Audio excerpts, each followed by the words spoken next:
บ่เฮ้ยกันได้ไปสิบอกให้แล้วว้าวแสนคุณเบอร์ดูดื้อ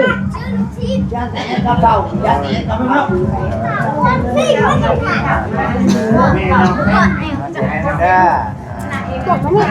ว้าวคิดก็ละเราคนรอต้องนี่ได้คนรอเนาะ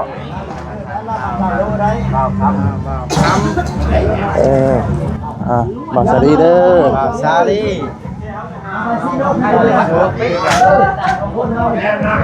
พี่น้องน้องนี่ก็ถ่ายคลิปร้อนมาพวกชนะ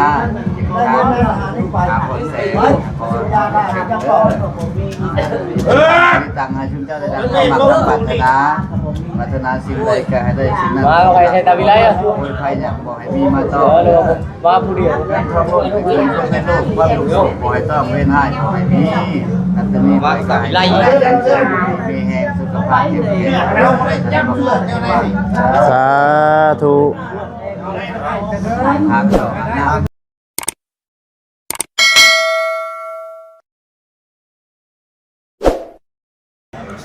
พี่น้องเนาะกราบทักทายสบายดีเด้อสบายดีและสวัสดีพ่อแม่พี่น้อง FC กันเบิดสุขุสุขคนพี่น้องเนาะหรือว่าสิเป็นพี่น้องตัวฝั่งลาวเนาะฝั่งไทยต่างๆประเทศพี่น้องเนาะก็ยินดีต้อนรับท่านเข้าสู่ช่องบ่าวซาดีชาแนลอีกแล้วพี่น้องเนาะพบกันคือเก่าพี่น้องเนาะเอาพี่น้องเนาะมื้อนี้ก็ทางบ่าวซาดีเนาะได้มาเป็นซานเนาะของทางบ่าวอุลิและก็บ่าวบอสพี่น้องเนาะพอดีว่ามื้อนี้เนาะเป็นมื้อกองบุญพี่น้องเนาะเป็นมื้อกองบุญมาโมบุญพี่น้องมื้อนี้ก็ได้เนาะพี่น้องเนาะสวัสดีครับคุณโตแล้วบ่ส่วนหนึ่งครับสบายดีเด้อเนาะสบายดีเด้อสบายดีผู้ใดมาบ่ได้นี่มา4คนนี่บ่เด้อพากันมาแต่เบี้ยกันลงมาเลยอ๋อโดยตัวเองก็แนมหาอยู่ค่ำมื้อแล้วสงสัยเพิ่นไปไกลบ่ไปเชิญอันไปนั่งโต๊ะก่อนหรือว่าจังได๋หมู่บุญก่อนนะหรือไปห้องกันบ่มาเชิญเข้าในมื้อแล้วจ้ะมาคำแน่บ่บ่เอ้ยมาแต่วางนี่ไว้เพิ่นนั่นแล้วเชิญเพิ่นมาให้ดูหน่อยเก็บตัวได้ติลังกาเกียมเนาะมือแล้วเนาะมือแล้วแม่น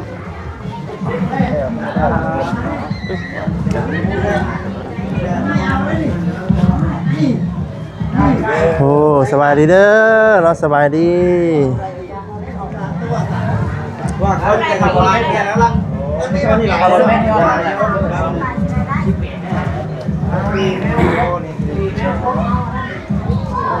ลองคนมาสองกอง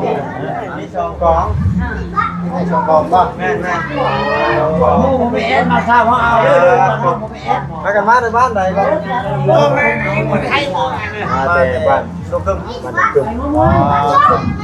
รถคันเดียวไปคันเดียวมาเนี่ย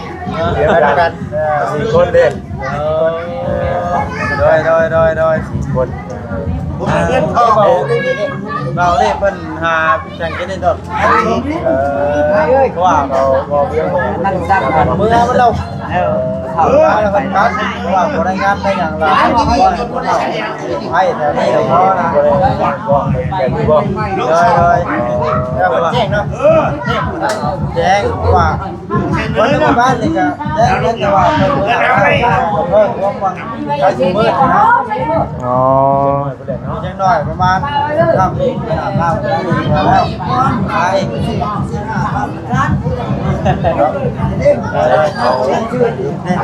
ี่ทางกันมาจดเอามาเดี๋ยวนี้ครับโดยสบายเด้อเนาะสบายกั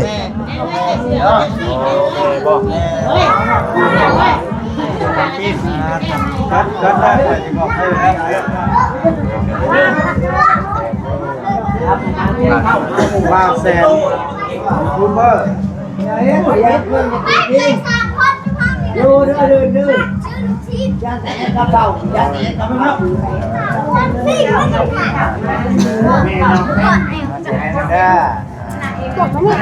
ว้าวจิตยูทูบเบอร์แสนเป็นมากันที่ทานก็บอกตัวแท้มันไทยหนาวเนี่ย คนบ่ หนาวนี่มันหนาวเองเนาะรถจากรถละหนาว คนรอต้องนี่ได้คนรอเนาะ บ่าวคำเจ็ดเข้าบ้านไปแล้วไปพ่อผมไปดีไปดี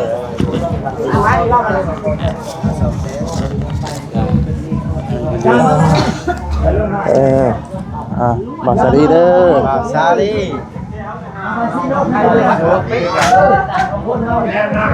พี่น้องไอ้น้องนี่ก็ ยังไม่ได้ไปก็ไม่ได้ไปถ่ายคลิปเลย อ๋อดูแต่ลายทางวัดจิตหน่อยเนาะ บอลเลยบอลน่ะร้อนมาพวกพัฒนา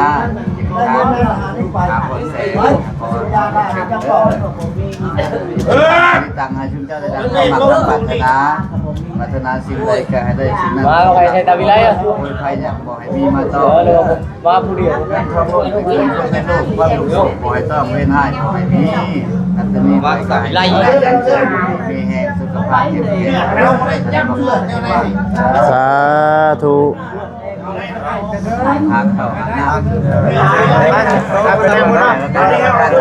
นี่มอบให้ทางบ้านเพิ่นโดยทางบ้านจ้าเชิญงานที่งานด้วยงานมาไม่ไกล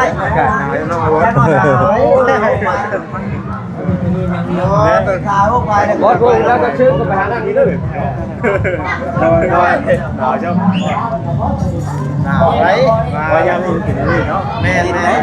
มากับมาจีดช่วงลมนี่ได้เนาะวัดสิแจงนี่นะมาเชิญไปนั่งนี่ละไหนลองไปหาแม่มีหรือนั่งนี่ใช่นี่ก็ได้ฮะนั่งนี่ก็ได้นะไปเลยเนาะ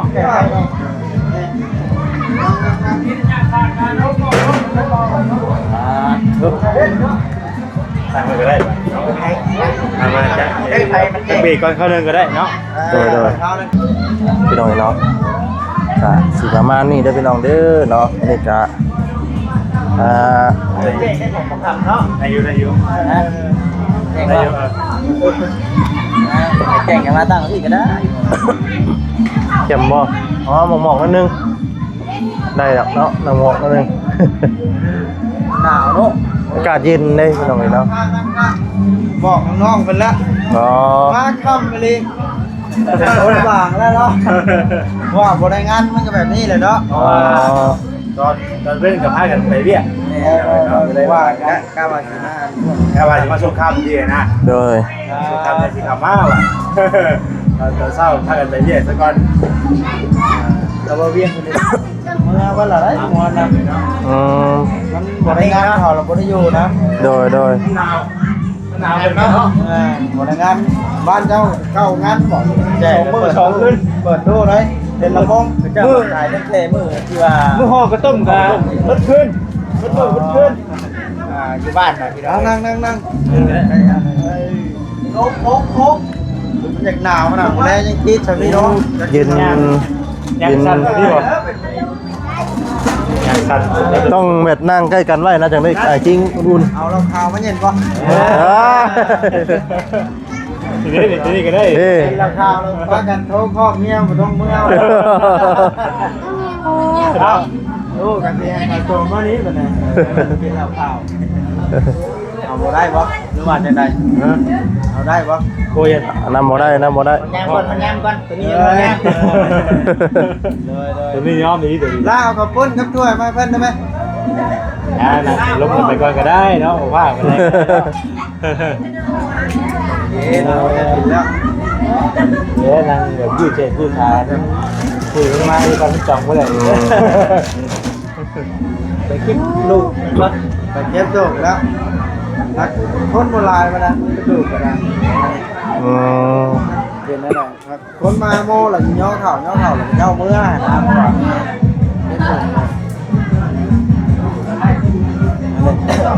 เมียคอยแนะนำมันว่าเราตาเด้อโดยสบายดีเด้อเราสบายดีสบายดีเราสบายดีเมียบอกว่านักเอกของบอสไม่อีกบอสบ่อีกช่องบอสนะนักเอกว่าช่องจริงเลยเนาะมันดูด่านแล้วไว้ให้เนี่ยจะยังอยู่เพราะว่าสิเอาเพื่อนของเขาลงนี่ครับเครื่องถ่านเนาะเครื่องถ่านเด้โดยมาไม่แอบบัดชูบัดนี่เด้อโดยอันนี้กระปุ้นกับมีนนั่นแล้วนี่มาลงมือได้แหละโดยนี่กันตอนนี้เด้โมได้ตาไปเห็นบ้าเลยน้ำมือพี่น้องมาเอาเกินเลยนะมันกะจากนั้นแน่เลยนะไว้1เว้นเติมนะครับอ๋ออากาศเย็นอยู่เพื่อนน้องพี่น้องเนาะบ้าดิ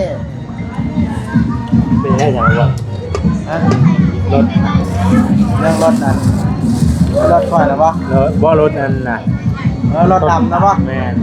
โอ้เรื่องรถดำตัวเข้ามาจะเป็นไงเห็นบรรยากาศที่นั่นเนาะโอ้ยเห็นมาแบบเลยพี่น้องเลยครับมันแบบสีเหลืองละเดี๋ยวนี้อันนี้ขึ้นแล้วตกถึงแค่ครับแล้วตกนี่เริ่มเกิดชนิมแล้วจมขึ้นหลังก่อนเป็นยังอันขอบคุณนี่บอกครับจมกระทั่งไว้ข้างหลังแล้วมันเป็นกะเลยเนาะก็ใครอยากกันพ้องกันเนาะมาเดี๋ยวนี้ก่อนเนาะเอาตัวนี้ก่อนเราก่อนมาเด้อพี่น้องเด้อเนาะพี่น้องพี่ข้าวพี่น้องเนาะ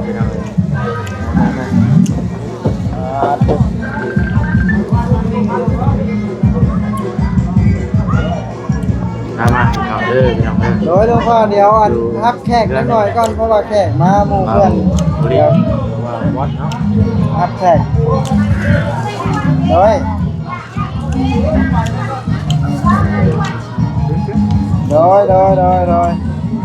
มาเรื่องเลยฮะเที่ยววะอ๋อเอามากินข้าวน้ำกันพี่น้องเที่ยว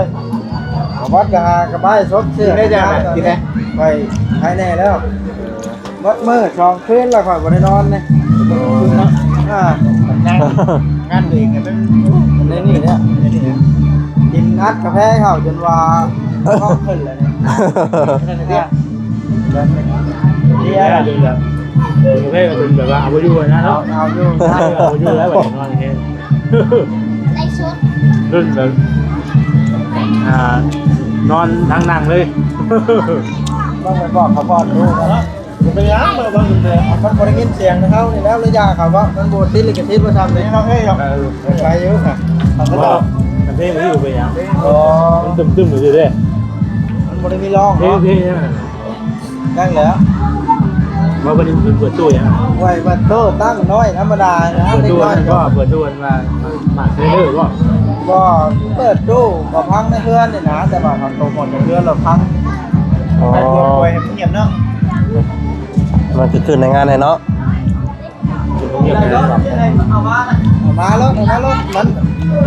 บอกไงมาดูเราไม่ได้เห็นหรอเราซอยอยู่เฮ้ยอยู่ยังเก่าเนี่ยยังเป็นเก่าพังอยู่พังมาน้ำปลาดุยมาให้เด้อเด้อมันเพื่อนเก่านี่อะไรบอกตัวนี้นะมันพอแล้วเดี๋ยวนี้นะเกิดไฟแล้วไฟก็เต้วลาบไม่อยู่หักขั่วก้อนอย่างลาบมันทำละเด้เนาะทำละเด้โดยไม่ได้จะแม่ถ้าแม่นมาก่อนจะเท่าเนี่ยอาจจะมีซอยจุเล็กๆหน่อยแล้วมันนี่มันเริ่มซอยพอได้แล้วนะเมื่อกลางคืนแล้วเนาะเลยถ้าผู้อีดอกเนาะเพราะว่าไทยก็ต้องเคยเจองานนี่แล้วเนาะ แม่นแม่น มีแต่ว่าเอามาทานกัน แม่นมาอุ่นน้ำกันเนาะผู้บุญน้ำกัน เนาะพ่อแม่พ่อเขาอยู่ยอมรับว่าความรู้สึกเนี่ยต่างเก่าเองแบบเสียความรู้สึกนะขาดหายอย่างก็ขาดหายอย่างใดอย่างหนึ่งสิ่งสำคัญในชีวิตออกไปเลยนะ คือแบบว่าวีว่าจังได๋เนาะ แต่เก่าเขากับบุคคลหูนั่นคือบัตรมาหูแล้วแต่ว่านี่เราคนที่พ่อแม่ผู้ที่หักใจจากไปเพราะว่าครอบครัวคนเราในครอบครัวแล้วก็มันอยู่น้ำกันทำมาเราอยู่น้ำกันเพื่อนลูกเราอยู่ติดกันไม่ได้ในบ้าน อยู่ใกล้กัน ทำมาแล้วมาเพื่อนพ่อทุกคนมากินข้าวกินน้ำแล้วก็เมื่อ แม่มีแต่ลูกเมียนอนกินข้าวเพื่อนตัวเองแต่ละมื้อตัวเองละมามันผูกพันกันแบบ เราเลยกลับมาแล้วคนหาคนตายกันเนาะ ผ่าน ผ่านทางไป ก็อย่าเนาะมันไปแล้วก็มันก็วิทย์ทุกเนาะโอโย่เนี่ยเรายังสู้ต่อกัน แห แล้ ละ ว มันมีทุกได้เว้ย มันวิทย์ทุกแล้ว เอาไปอยู่แล้ว วิทย์รถ ก็เอาก็ว่าเอา ก็ เราเห็นแล้วยังพูดเลยว่าจะไปได้ไหนเอาปืนไปเด้อ ประมาณแต่ละคนต้องไปทางเดียวกันเนาะ ยังพูดเลยกันดูไปก่อน ในความเป็นจริงก็ฮู้อยู่เนาะว่าทุกคนนี่ทุกคนต้องแม่นหักเสียใจเนาะหักเสียใจแม่นความเป็นจริงก็ฮู้แม่ มันกันเนาะมีสภาพพวกนี้ลงไปแล้วเนาะ ความผูกพันเนาะ วัน เราอยากให้มันเกิดเนาะเพราะว่าสิ่งที่มันบ่ได้แล้วก็ แม่น ขอกันเลือกได้เนาะแต่ว่าวัด180-90แล้ว8-90จังไปมันก็ยากขึ้นพอดแล้วนะมันถึงว่าละเอาอะไรกันล่ะแหละก็ให้เลยจังได้นะตัวเจ้าเอาแล้วไหมนี่ใจ ใจขอบใจ สถานเนาะตามไว้สักการเนาะเพราะว่าเป็น10-100ตัวพญาโลหะเนาะญาตินี่มันกลัวบ่ได้ก็ชนลายนี่ เนาะ เป็นคนสิว่ามันบ่เลือกคนเนาะสิน้อยสิใหญ่ไปเบิดญาตินี่กลัวบ่ได้เลยจำเป็นที่จะทำใจเพราะว่าเฮาฮู้ทั้งฮู้ได้แต่ไปกวดแต่ทองเดือนที่แล้วเนาะ โอ้ ก็เป็นโรคตับก้อยกับเกิดสุดลายนะแต่ว่าก็บ่ได้ปล่อยเฉยๆ แม่นแม่น พยายามกลัวอยู่เนาะพ่อแม่เจ้ายังเบิดบ่อ๋อการเอาบุญน้ำน้องเพิ่น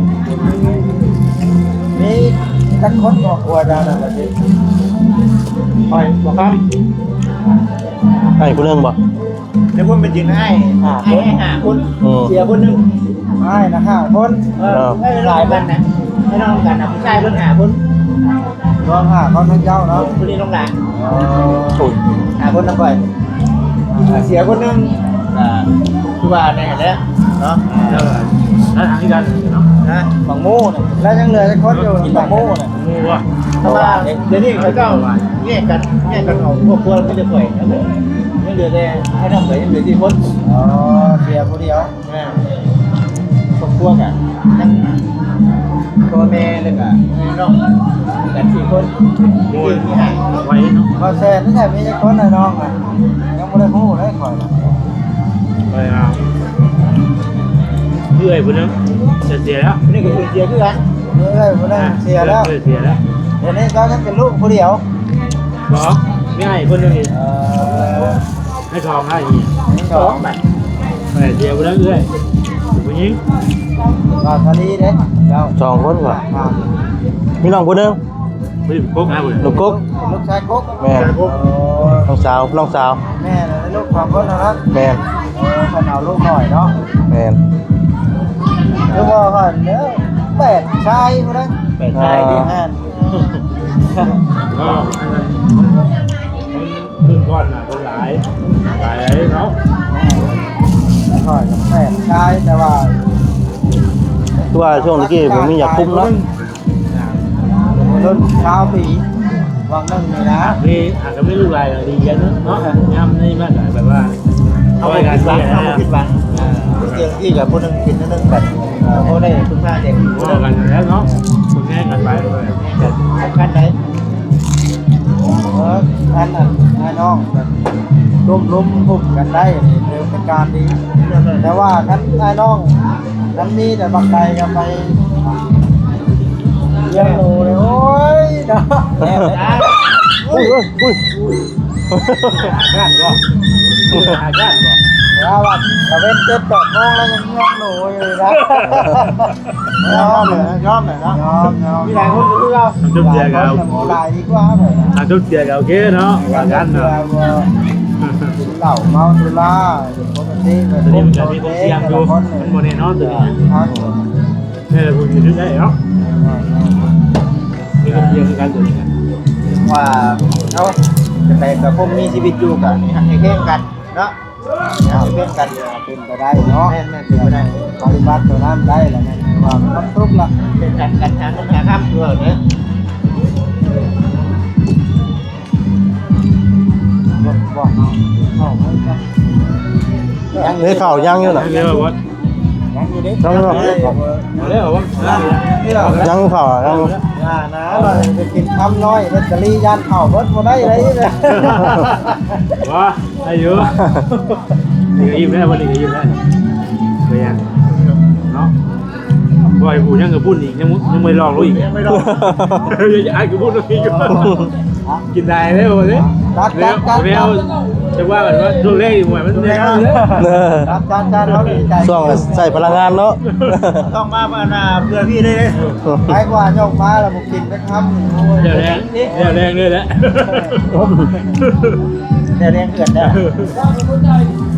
อายุแต่ละคนลูกเมียไม่ได้โทรน้ำหรอวะคำจะได้ บอกแล้ว บอกแล้วว่า โอ้ยถึงจะบินอ่ะ เดี๋ยวส่งบอกอะไรก็ได้เนาะ เดี๋ยวเมื่อชิวของเข้มก็พอได้ป่ะ เอา นั่นนะ เมื่อเราเวียนนอนอยู่นอกประตูได้เลยหนาวเลยเนาะ เอาใจช่วยความเชื่อเลย หนาวมันหนาวยาวเลยอย่าหาพักดีๆเลยห้ามหาแนวพิษลูกพิษเมียหนาวเลย หนาวแล้ว หนา น้ำตาว อาบให้ด้วย ห้าม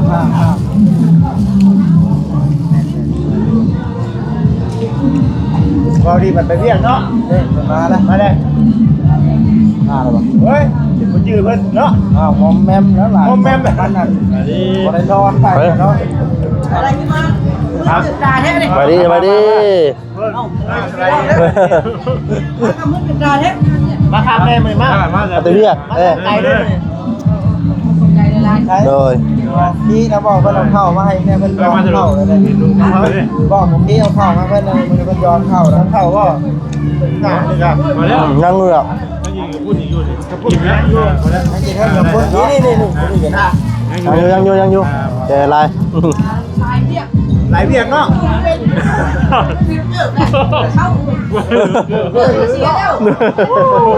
เหี้ยก็เกิดแบบ เกือบเพียแล้วเนาะ เนี่ยนั่งดีที่ว่าไอ้น้องเข้มกันเนาะแล้วเอาเบิ่งเนาะ แม่แม่ เอาเบิ่งว่า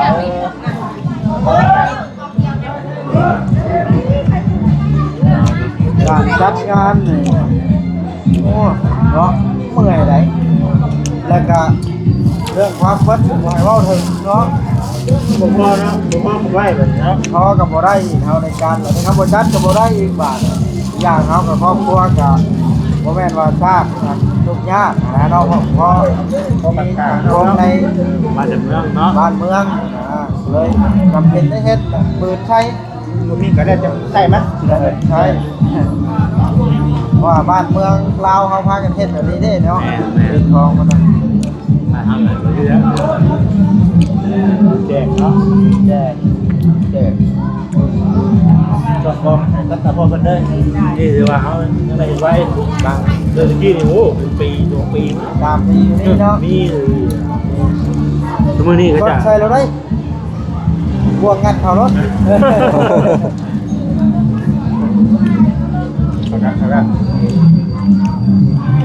พุ่นหน่อย เดี๋ยวบุญบ่ พุ่นไป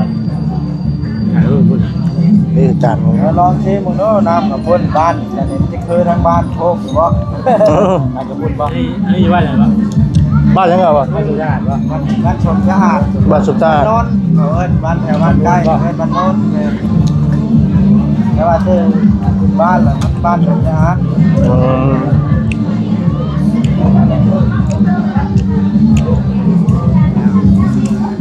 บื้อ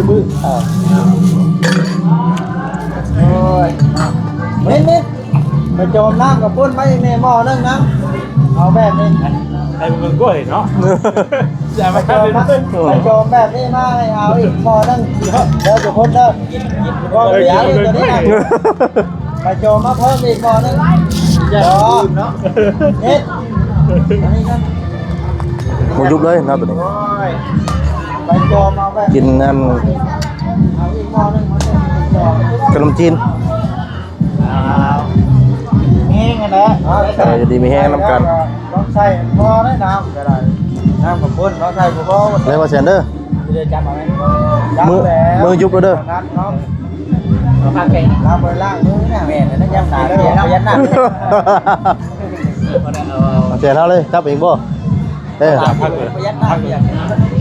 พักเลย มาไอ้คนจับเลยบ่ พักรวมเลยที่บอกเลย บ่มีแต่ผักสู้ นั่นคืออยากใช้เป็นเต้าเดียวเนาะไอ้เบาถ้าดีกันนั่นอยู่เนาะถ้าอยู่ใกล้อยู่ ได้พักรวมนะ มันมี2อย่างให้เลือก โมเมนต์ว่าล้างเกียรติพุ่นน่ะเนาะ โอ้ยมี2อย่างให้เลือก มันมีแต่เลือก มาที่นี่ก็ได้ถ้วยบ่ เด้ได้อยู่เอาน้ำมาครับน้ำมาบัดนี้ เอานั่นแหละพี่น้องเอ้ยเนาะจมน้ำนี่คือว่ามื้อเช้าจังแล้วครับเนาะมื้อเช้านะโคกันมาตักบาทแล้วก็จบบัดอุ้ยโคแล้วบาท ทอดกันไว้ นั่นเองนะแล้วบอกแล้วมองว่าขึ้นมันตักมากห้านมากอย่างแล้วมันเมื่อยลายขึ้นใจลายบ่ได้เห็นบ่นี่บ่ได้เห็นบ่บ่ ปกติกับมีบ่มีอยู่บ่ มีได้ กระดานกูเนาะ บ้านเนี่ยเจ้าภาพคือกันเจ้าภาพต้องการ เรือนะพวกนี้ต้องจับเมื่อยแล้ว ทำไมแห้ง บ้านเจ้าพ่อเชิดแก่ ตอนนั้นเดินเลยบ่บ่ได้เห็นน้ำดำบ่ได้เห็นเวทีคือจังนี้เห็นบ่เฮ็ดเลยสบายตรงนี้แล้วเฮ็ดแบบงานเลยแม่นผู้งานน้องได้เฮ็ดงานกับผม มาแบบเพื่อพ่อกระตามพื้นนี่นะ คือเลยทอดยูเข้ามาให้มันวางกันช่วยกับพุ่นได้เลย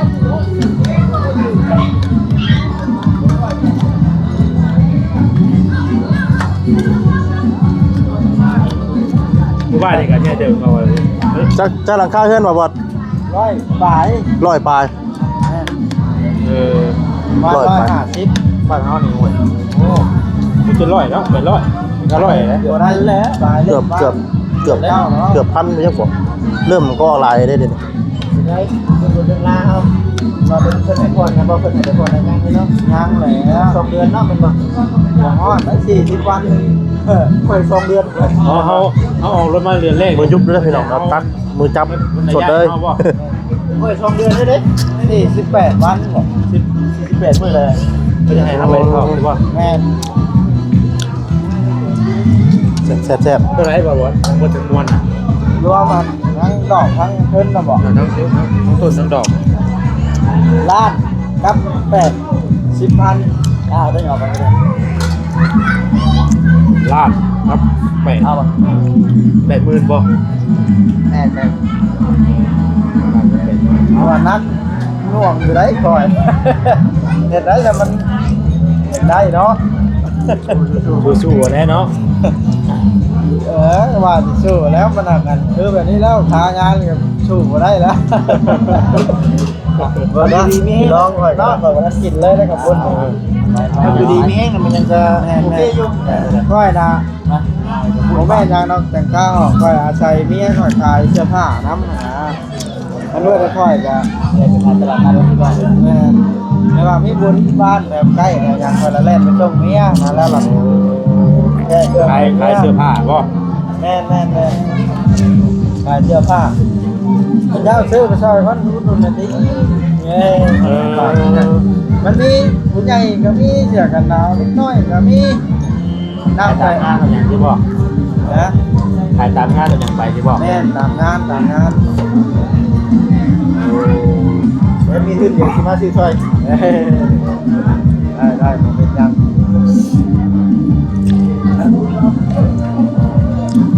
เนาะ บางทีจับพักให้ได้ค่อยก็ได้ ชื่อดีพี่ไปได้แล้วป่ะเลย ใจน้อยใจมือ ว่าช่างกี่มือเอาไปนั่นเบิร์ดดิ เนี่ยเขาคือล่างมืออยู่หน้าเวิร์บ ด้วยว่าคำดิ ขออนุญาตน้ำคือว่าขี้เดียดเอาแท้ได้เนาะ การที่เราเล่นมันนี่นะมือนี่แยกกันด้วยมือนี่มันจะไปเดียวกัน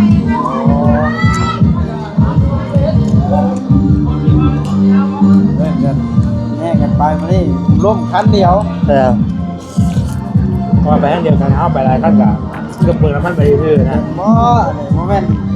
ว่าคิดกับบอยเมียไปน้ำแทนก็ไปสิได้เนาะแค่ไปนัดผู้สาวไว้เราพากันไปที่น้องได้เลยได้เนาะอย่าเห็นได้นอนน้องห้องแค่หนาวได้ นอนยันหนามดิรัดไปแล้ว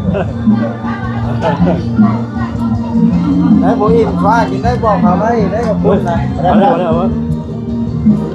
แต่มันจะเรือลายเนาะ แมน ว่าแล้วว่าอิ่มได้เลยกันโอเคแล้ว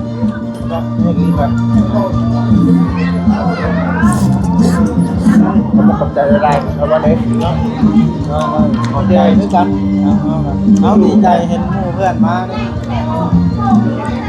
ข้าวกันคือท่านมองเจ้าอย่างท่านบอกว่าทุกคนอยู่แต่ว่าแต่ยังรู้คือกันเด็ดบอกให้แต่แล้วแต่ครับเดี๋ยวหาเรื่องงาน ไก่ครับมาเวียกอื่นแล้วมันก็นะว่ากัน แม่ ที่ขายได้ของแบบเนาะ แต่ผมสะดวกเนาะ เขาขอโทษถึงนี้คำว่าแต่ว่าพูดมือวอดว่ามือวอดมือว่า ว้าวเฉยๆทำตัวบ่เถิดแล้วมันนักกินแท้ไปเลยแปลว่านักกินแท้คนนึงหมายว่าช่างคนนึงนะมันแบบมันแบบใดนะแปลว่าชัดจักทำนึ่งนี่แล้วแพ้รอดมูมันว่ายันมูคิดไว้ชัดอย่างนี้นะ แล้วบิดเลยเป็นยังไงเนาะ เราเคยเห็นแล้วปัจจุบันแต่ว่ากันเราจักทำอะไรนึ่งแล้วแพ้มูมันว่าทำขอทานแต่ว่ามีได้นะ กูจะไหนกันกูคือบนกันสนิทแบบไหนดิ นั่นนะ จะได้ดีๆนะบัด โอ้น้ำของรุ่นหวานเนาะ แค่นี้ มาตรงนี้ขอมาเนี่ย ครับกินโตได้พี่น้องเอ้ยบาทนี่ไรเนาะว่าไม่ได้แบบมาประกวดอะไรเนาะไม่ได้ แล้วจบกินแล้ว เนาะ เจ้ายังเบิ่งเห็นอยู่นะตาคอยเบิ่งผมได้เห็นเนื้อว่าแข่งนาทีนะ 30 บาทแล้ว แข่งนาทีนี่นะ 30 ปลาย 30เลย32เลย ว้าว แม่ก็ ตายเนาะ ภาษาพี่น้องเนาะไม่ได้ว่าสิได้ขอจบคลิปซะก่อนพี่น้องเนาะผิดพลาดจังไดก็ขอโทษขออภัยด้วยพี่น้องเด้อเนาะคำว่าคำจาในทางมอสดีเนาะบ่บุมนนทูขอโทษขออภัยนำเวลาพี่น้องเนาะ ว้าวอะไรนี่นะเนาะ นำลาพระจากไปก่อนแล้วอยู่ดีไม่แห้งทุกการทุกคนพี่น้องเนาะ เอา สบายดีเด้อเนาะสบายดีเนาะสบายดีเด้อ